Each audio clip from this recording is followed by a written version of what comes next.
Okay, so here in desperate need of a new case is an NEC Image P90. It's got the top CD drive that is hooked up, but I don't think it works, and the bottom CD drive that doesn't work either and isn't hooked up. Original Intel Pentium, not a Pentium 2, not a Pentium 3, certainly not a Pentium 4, not a 486 either, but a Pentium. This thing is in desperate need of a new case because the front of it's all bent and broken. The whole case is all bent and mangled, and the top of it's burnt. It was only $5, so whatever, and it works. And something else amazing is up with this system, but I'll tell you that in a minute.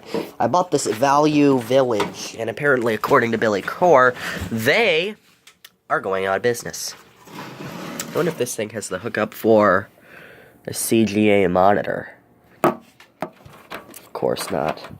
So, here's the back of it. Power supply. I'm sure that's shoddy.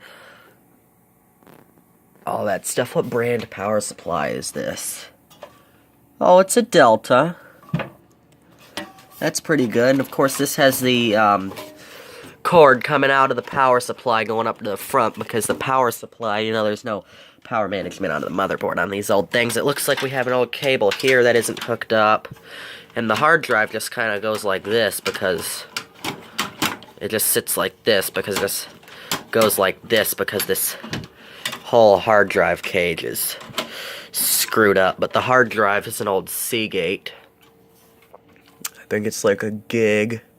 Made in 1995, this being the oldest computer I own.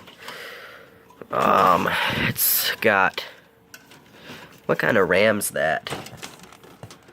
I don't even know what kind of RAM that is, but it's got 6 RAM slots and an Intel Pentium, one of the old ceramic ones.